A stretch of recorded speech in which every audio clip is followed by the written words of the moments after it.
On this segment of How We Listen, I caught up with Alexis Lewis, Brittany Sidwell, and Aaron Sidwell and asked them a few questions about their role as music consumers and whether or not they truly realize the product element behind music.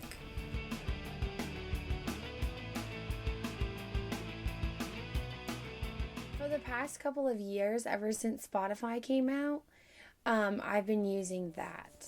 So I have it on my iPad, I have it on my laptop, and I have it on my iPhone. I listen to Spotify and Pandora, and I have some on my phone. Generally, I only use Spotify. I don't necessarily use iTunes anymore or anything like that. I used to really enjoy buying my music, like just getting the new CD and stuff in high school. But the way that music's presented now, I don't have to pay for anything. The positive of using Spotify is that you can have an unlimited amount of fit music at your fingertips. For Pandora, I like having an artist that I like Ingrid Michaelson, and then I have all of the related artists that sound just like her, and I can discover artists, and it's all free. The main thing that's a negative is that if you don't have service, you can't always have Spotify. Ads. Especially with Pandora, that's really annoying, and if you want to pay for ad-free, then that's fine, but I'm cheap and I don't want to. And with Spotify, if you have it on your phone, then you have to pay for it, or else it's just like Pandora.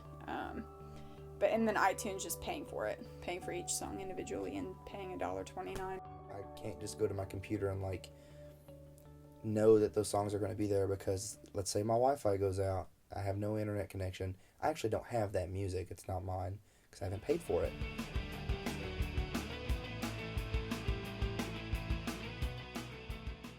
I don't really even think about purchasing music because I have Spotify.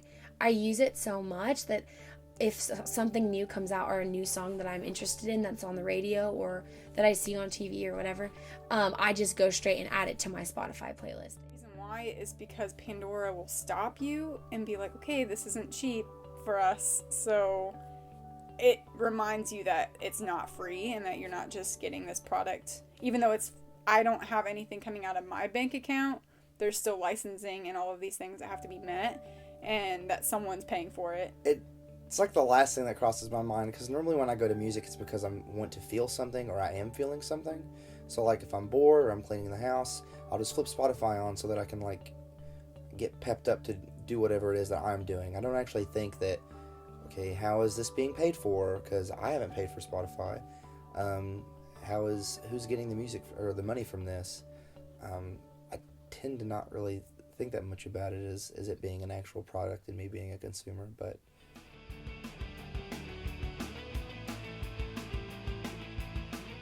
is also really helpful for memory. I know that there are certain commercials, like I remember several years ago there was a commercial for a Target commercial that had the Beatles song Hello Goodbye. You know the song's like, you say goodbye and I say hello, hello, hello. Okay, I remember that commercial vividly because I remember thinking, oh, they're using a Beatles song in a Target commercial because I love the Beatles. I think it's memorable. I think it's funny that my dad cannot remember what he ate last week, but he can still remember the Oscar Mayer Wiener song. And that's something that he laughs about because he's like, I don't even eat hot dogs, but I could sing that, and I could probably sing it until I'm 80. I feel like music makes or breaks anything that it's really in. Like that's for movies, that's for commercials. You see all these jazzy Super Bowl commercials where you've got the famous pop singers singing about how before every show he drinks a Pepsi, and it's like, that's not realistic. You don't do that. You're a liar. But it's just, if you set all these commercials to nothing, I don't know, it doesn't snag the attention. It doesn't affect the emotions. There are some songs that people only know because they're in commercials, you know.